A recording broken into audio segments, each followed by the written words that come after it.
Hello, everybody. Welcome to BBC East Asia's discussion on Google Hangouts. I'm Yuan Wu from BBC Chinese Service.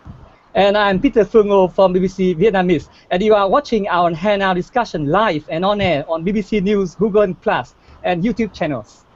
Well, today we are talking about the growing tensions in the South China Sea.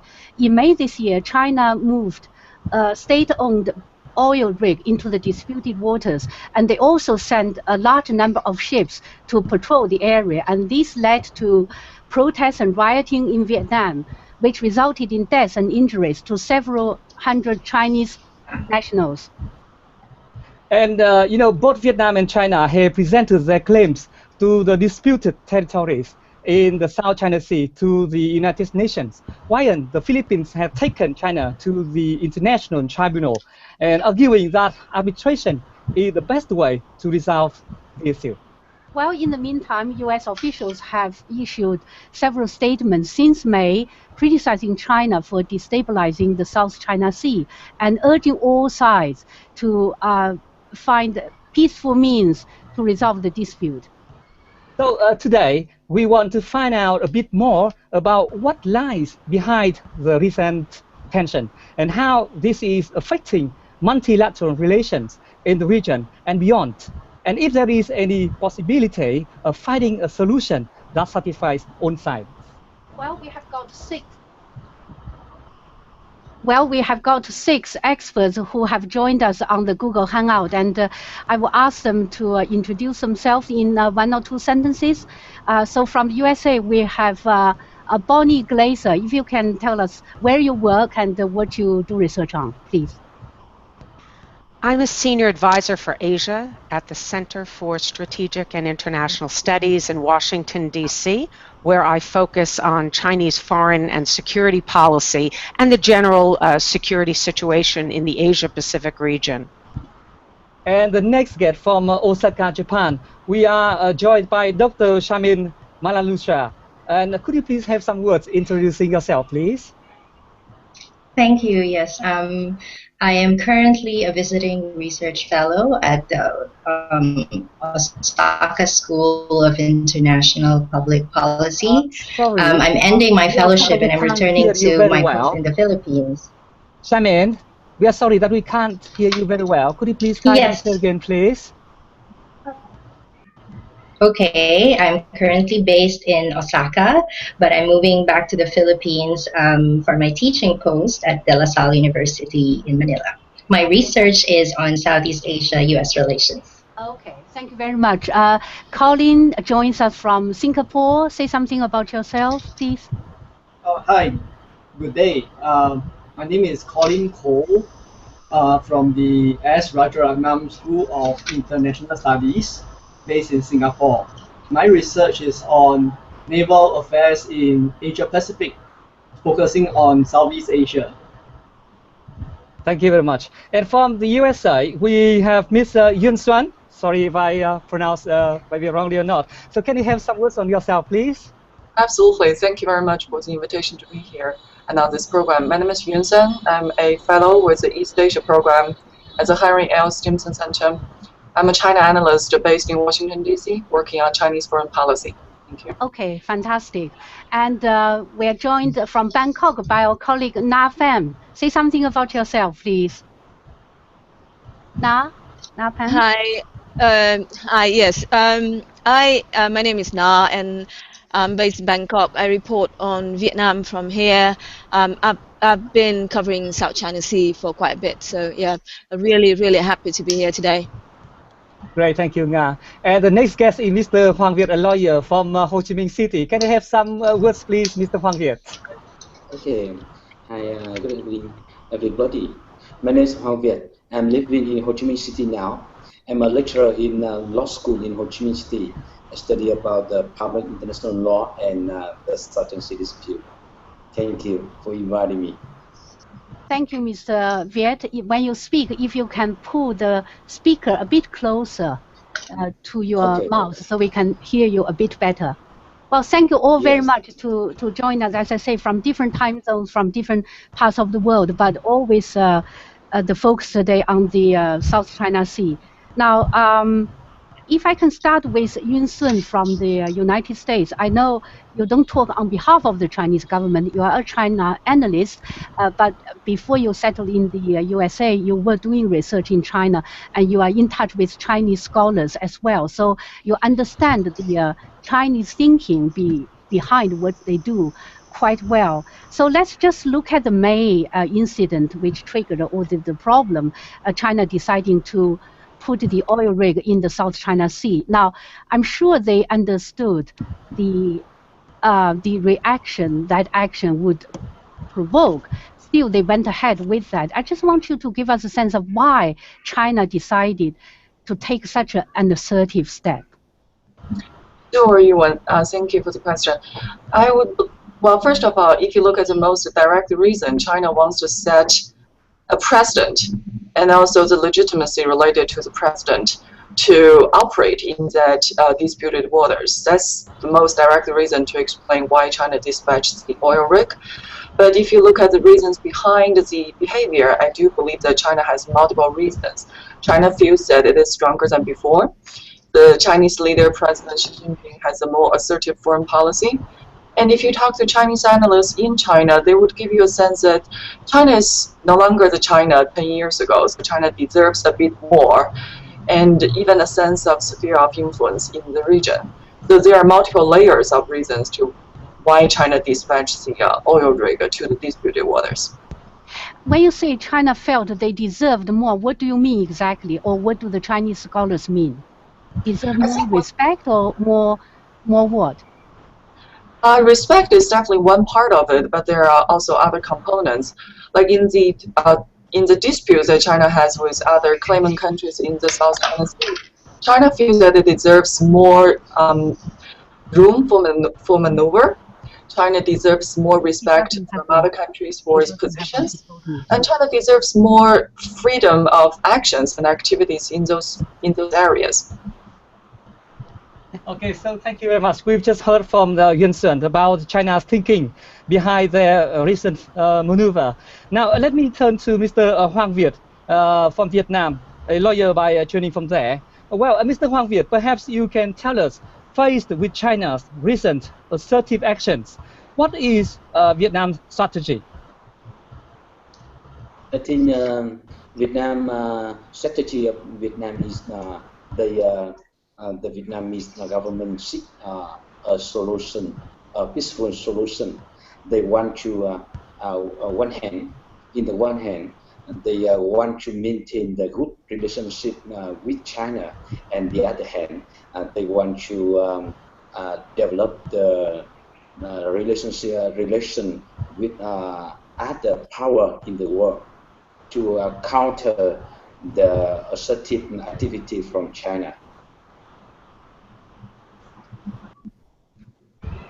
Okay, thank you very much for that.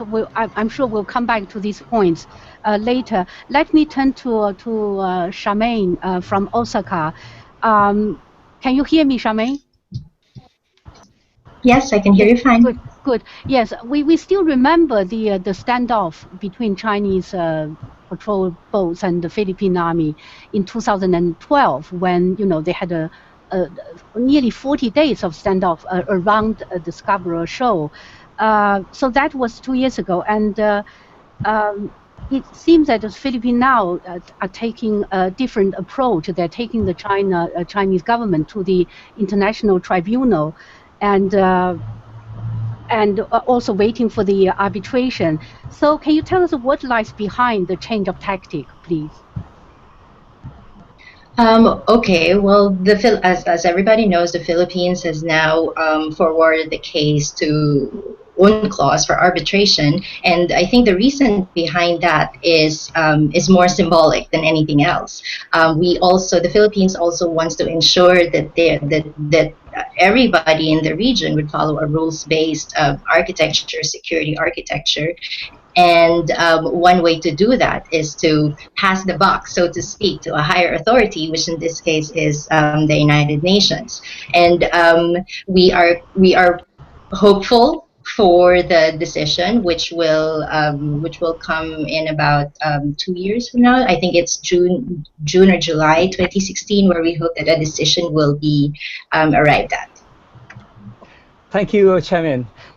Before I turn to the next guest, I would like to tell you that you are watching our Hangout discussion live and on air on BBC News Move On Plus and YouTube channels. So the next question will be to Mr. Bonnie Glaser. You know that President Obama wants USA to be a big player in the Asia-Pacific region again. And it hasn't stood by silently while all this was going on. For instance, U.S. Defense Secretary Mr. Chuck Hagel made a very strong statement in Singapore criticizing China for destabilizing the South China Sea. So my question is, why does the USA feel that it had to intervene in this way? Well, first, if I could, I'd like to comment on a couple of the issues that have been raised so far.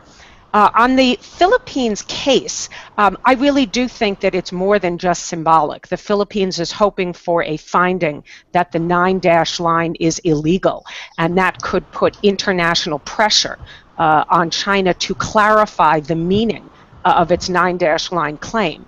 And I'd also like to add to something that Yun Sun said in explaining Chinese motivations. I believe that the Chinese deployed that oil rig in part to put pressure on Vietnam to engage in joint development. I think the message essentially is, if you do not engage in joint development with China, then China will go ahead and drill unilaterally in these disputed waters. So I think that those are also factors that should be taken into consideration. As for U.S. policy, I was at the Shangri-La Dialogue when Chuck Hagel gave his speech, and I think that this is one in a series of messages that the United States has been giving. We have heard Assistant Secretary of State Danny Russell give several testimonies in Congress pointing the finger directly at China for taking destabilizing actions in the South China Sea.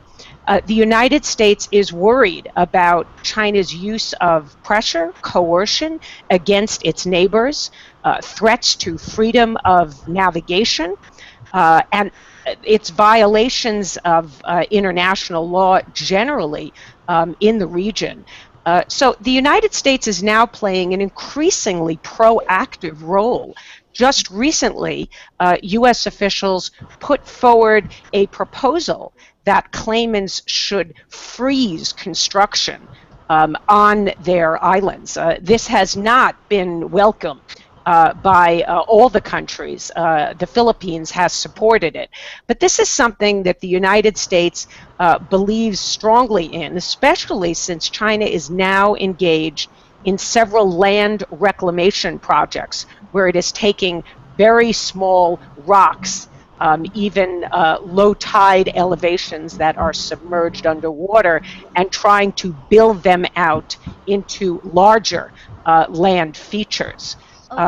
Okay, Bonnie, let's I'm sure we can have a more sort of thorough discussion on some final point, but I just like to have all the guests have some initial remarks.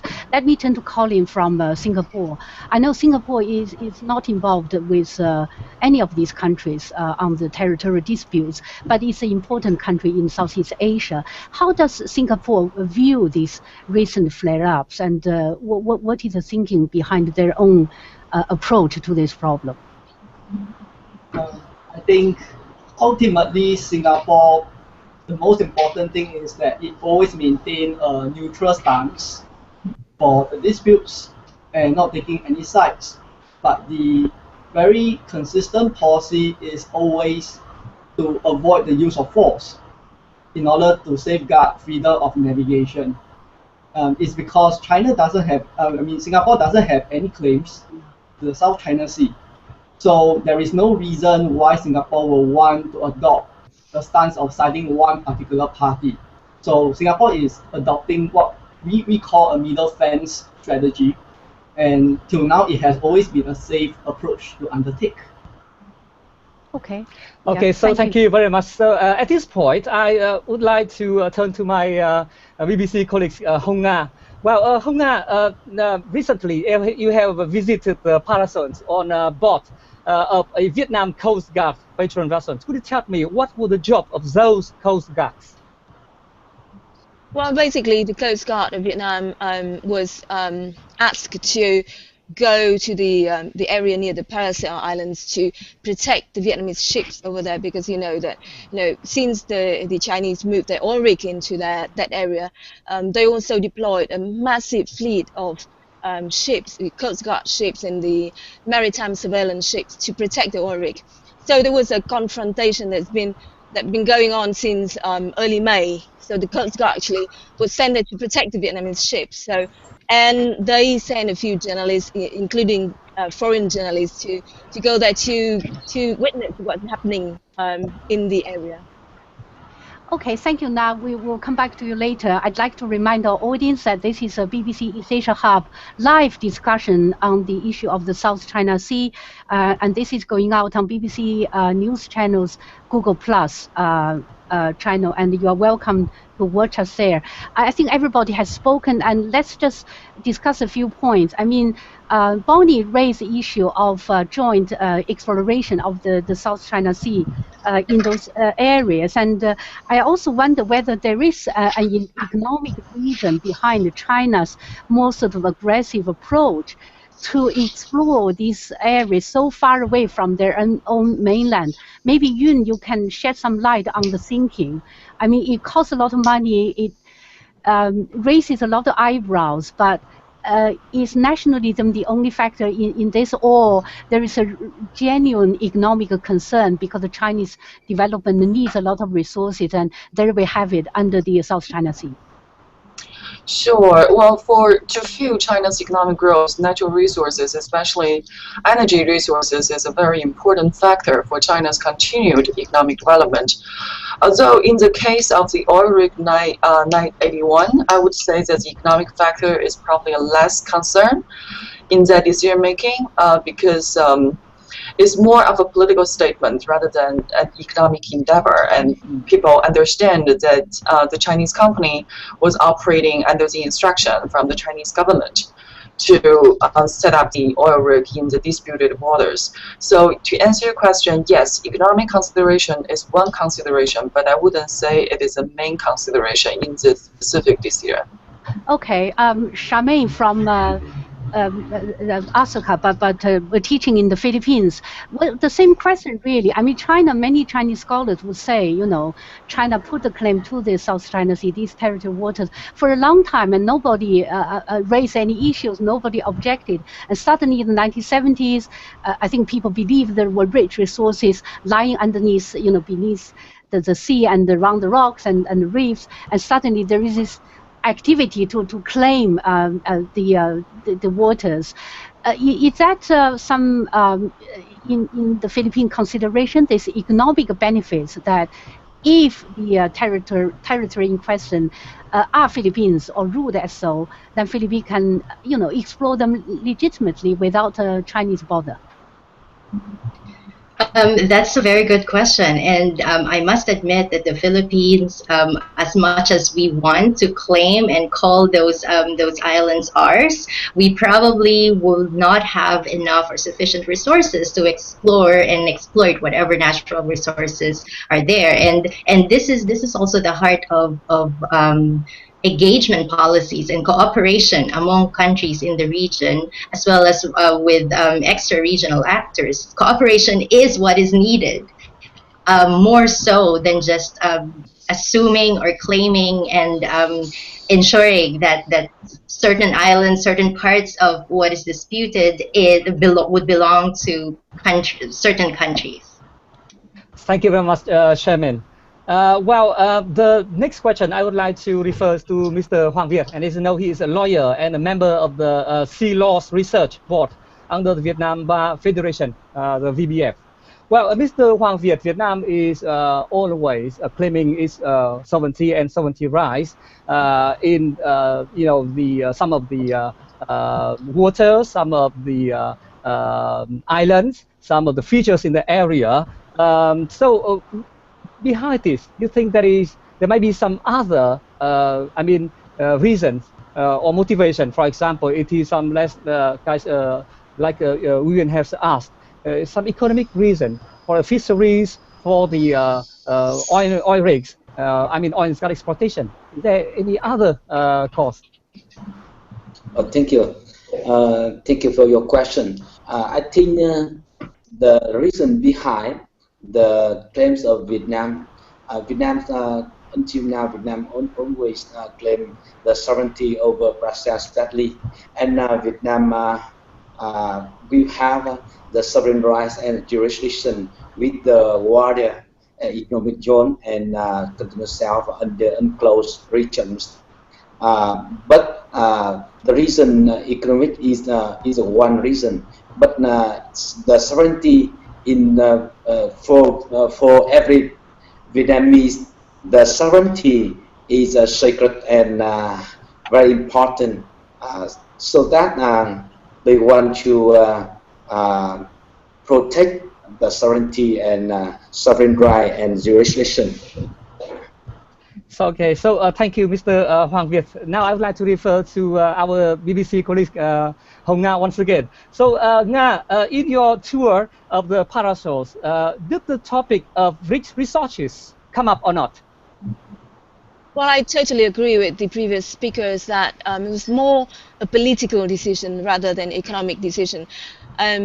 No, the topic of economic the resources and natural resources didn't come up when I was on the boat.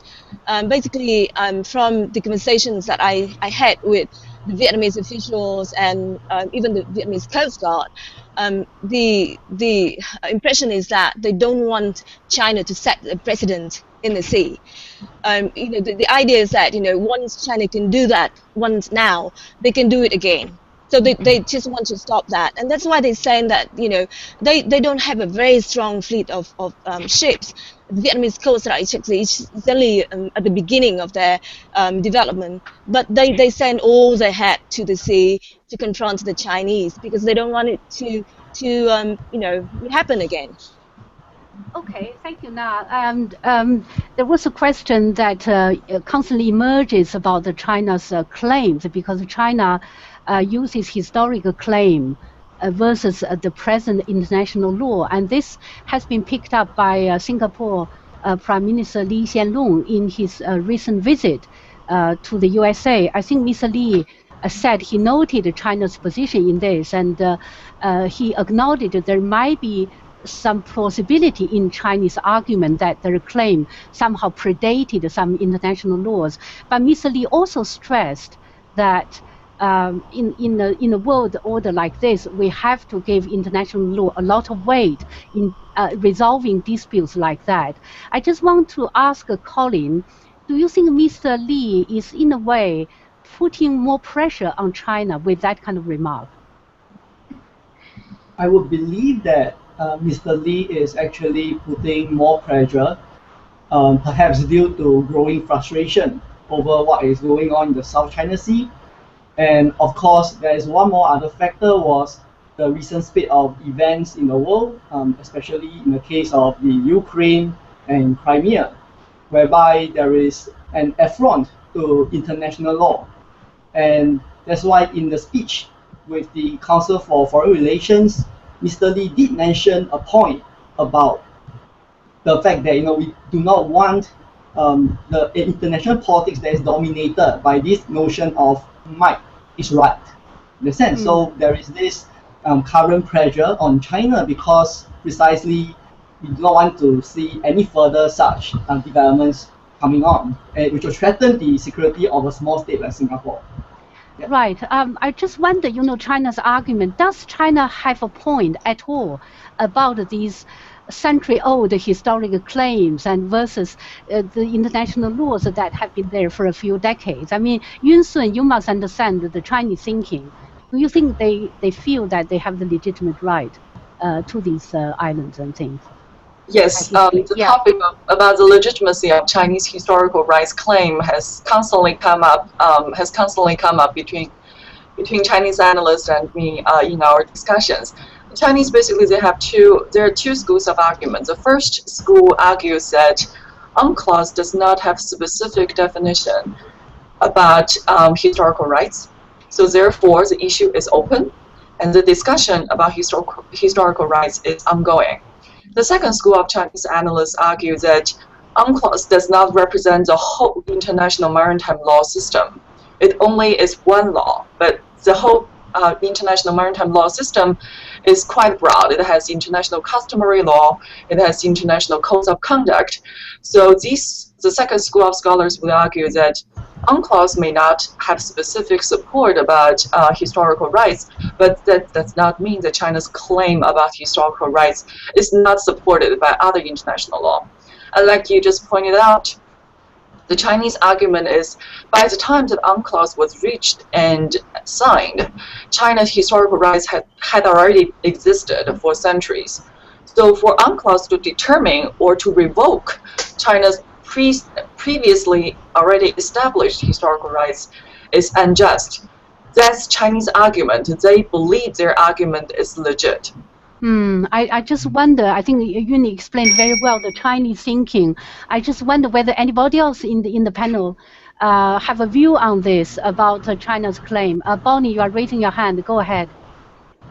Yes, thank you. I think there is an important distinction that needs to be made between historic rights claims over land and historic rights claims over water.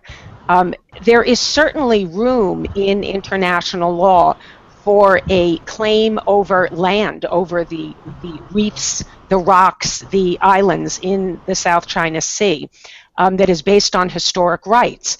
And that kind of claim should best really be taken to the International Court of Justice, where judges can rule on sovereignty and can evaluate the respective claims of different countries. And so it is important when they were discovered, when they were named, etc. But historic rights claims over waters is completely different. And in that regard, UNCLOS has superseded prior law. And so it is not legal under the current law of UNCLOS, which came into effect in 1994, for a nation to lay claim to water within, for example, the 9-dash line. Okay, thank you very much. I think that you have expressed your point of views rather clear. Once again, I have another question for Bonnie Glaser. The China-US relationship, is fraught with problems. And the South China Sea itself is one of them. China is already wary of Mr. Obama's rebalance to Asia strategy and was very unhappy when US consolidated its security pact with, let's say, Japan.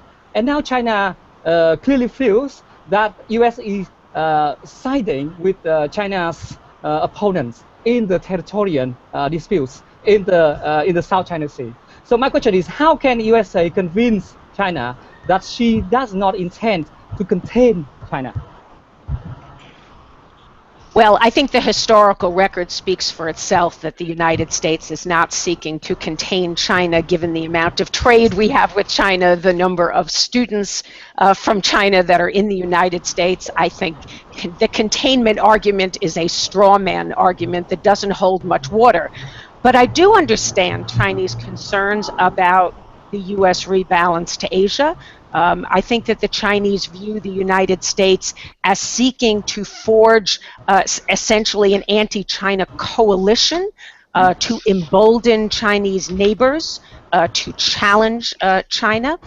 And this is a very difficult, I think, challenge for the United States, because the U.S. is not taking sides on the issue of sovereignty, but it is taking sides on the issue of peace and stability. It thinks that from the perspective of the United States, there should be no use of pressure, coercion by bigger neighbors against bigger countries against smaller countries. And so I think that this is difficult for the Obama administration to persuade China, but we do continue dialogue between our senior leaders. President Obama will be in Beijing this fall. We'll have an opportunity to talk more to Chinese President Xi Jinping and try to explain U.S. interests, U.S. policy, what we seek to do. And I think it's quite clear that the U.S. wants to include China in contributing to strengthening peace and stability in the South China Sea. It's a very good point, and that leads us seamlessly to our next chunk of discussion. Really, the last quarter is about trying to find a solution to the existing problems. Again, I quote Singapore Prime Minister Lee Hsien Loong, who seemed to be saying all the right things at the right moment. He said none of the Southeast Asian countries want to fight with China. So with that spirit of finding reconciliation and problem solving and confidence building measures, let's have a look at what each country and USA can do in this. I mean, I turn to Yun Sun. I think your camera has frozen, but I hope you can still hear us. We lost your image, but Yun, can you still hear us? Yes, I can hear you. Good. Yeah, and I hope you can still hear the discussion. So we want to move on a bit. We talked a lot about the problems we face, all these countries and USA. Looking ahead, I mean, China did say that it tends to put more oil rigs in the close to the disputed areas, but just given the strong reaction for its action in May, do you think China might have a second thought about taking such drastic steps in whatever claiming the territory or doing its own exploration? Yun. I would hope so, but I doubt so. Because China has already set up a precedent about deploying its oil rig in the disputed waters. The pressure was high, the international criticism was strong, but China went ahead with that decision anyway. So with the second time, the criticism might be as harsh, but the pressure on China probably will be less so. So I wouldn't believe that China will have more aversion to similar decisions next time it is to deploy similar oil rigs. Okay, Yun, thank you for that. We just hope you can reconnect with us with the Google Hangout event, because that way we might have your image back. But thank you for that thought. So China wouldn't budge, and it will carry on what it has been doing in the past. And Peter? Yeah, thank you, Yuan. And may I remind you that you are watching our Hangout on air. The topic is about the South China Sea tension problems and solutions. And the program is on BBC News, Google and Plus, and YouTube channels. The next question I would like to refer to Chairman. Chairman, what about the Philippines? Have you heard of any signal or any effort for a bilateral negotiation or talk between Manila and Beijing, of course, besides the pending arbitration case? Yes or no? As an academic, I'm not privy to any of the diplomatic discussions that have been going on. But what I know is that the Philippines has been eager to ask other claimant countries to meet and discuss what can be done. It's not met with any success so far, but I don't think the Philippines will stop there. Okay, let me turn to Mr. Hong Viet. It's the same question, really. What channel of communication are open? I mean, I know after the May incident, Mr. Yang Jiechi, the Chinese state councillor, did visit Vietnam, and the two sides did have some chat about, how to resolve the issue. Are you aware of any ongoing diplomatic talks between China and Vietnam, try to hammer out some common ground? Thank you. I think in Vietnamese government have a lot of talk with the Chinese government, but with the withdrawal of Chinese government already 981, Vietnam want to maintain the good relation with China, but Vietnam want to reach the other country in region and in the world for counter the ambition of China in the South China Sea. Well, thank you, Mr. Hoàng Việt. My next question will be for Colin. You know that Vietnam and the Philippines belong to the group of ASEAN, but at the same time, ASEAN is, also in a cooperation with China. China is one of the biggest, partners, economic and financial cooperation with ASEAN. Do you know of any ASEAN initiative or any plan in the near future regarding these tensions or conflict? Right now, from what we understand, is that there is a plan to keep pushing forward the negotiations on the code of conduct, and of course, the recent visit to the U.S., the Prime Minister Lee Hsien Loong did mention that all ASEAN member states have a part to play. So he's not referring to just the claimants, but he's referring to ASEAN as a whole. So this is the thing that ASEAN will push forward, because there is no prospect in the foreseeable future for resolution. So the prospect now is to pin all hopes on conflict management through the code of conduct, which is supposed to be legally binding. Okay, thank you very much. We have just a few minutes left. Let's finish the discussion with a thought from each of you panelists. If you have one piece of advice to your own government or another government on resolving the South China Sea tension, what would that be? So let's end on a positive note. Anybody wants to take a lead in this? Just one piece of advice to your own government or any government in the dispute, how to resolve the South China Sea issue. Na, go ahead. Yeah, I'll just go first. I think that all governments concerned need to exercise restraint to maintain peace, because that is the ultimate goal of every country in the region. We don't want war, and smaller countries like Vietnam, bigger countries like China and the United States. That's something that we should all aim at. Yeah, restraints and work for peace. Anybody else? Same line, different line? Yes, Bonnie, please. I think the United States has to find the right mix of positive incentives as well as negative consequences to China for it to clarify its 9-line claim and take a more moderate position toward the claimants and to move more quickly on this code of conduct. Secondly, and very briefly, I think that the United States should talk to the government on Taiwan about releasing its archives, helping the world to understand what the origin was of this line, which of course was originally an 11-line created in 1947, and urge the government in Taiwan to bring that claim in line with UNCLOS and current international law. Okay, thank you for that. Fantastic. Yeah. Okay, so Mr. Hoàng Việt, what is your advice to the Vietnam government regarding, the tension in the South China Sea?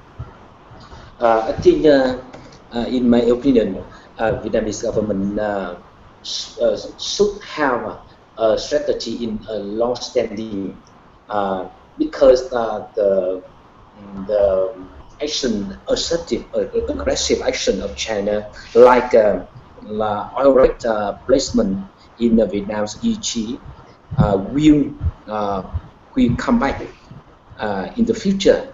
So that Vietnam needs to have a strategy for counter implication from China in the economic and in the defense, the international relation, one of categories. And some scholars in Vietnam now, they want the Vietnamese government to change the foreign policies of Vietnamese government But I think Vietnamese government should keep the refrain responses to China in the strategy and in the economic relation. And but Vietnam need to prepare a lot of some of the worst in the future. That's Okay, let's have hear from Charmaine from the Philippines. Any advice for the Philippines government or any government? Well, I think the Philippines and the rest of the region should shift engagement policies towards China and to shift from protecting strict strategic interests and to actually promote the protection of the global commons. Thank Okay, you. we're still trying to connect Yun. Somehow she dropped out. That happens with technology, but we're trying desperately to reconnect her. Okay, thank you very much, Ewan. So how about your advice, Colin? Okay, thank you very much. I think most of the things were covered from on the standpoint of multilateralism, but as a more of a military scholar, I like to put forth a caution. Even if we do not expect, countries at the government level to break free of the constraint, the restraint to use force. We assume that they do not use force, but I would urge the governments to actually instruct and give clear instructions and rules of engagement to the patrols, whether they are from the Navy or from the Coast Guard, to practice self-restraint, because I think the greater danger we face is actually inadvertent use of force out of high tension.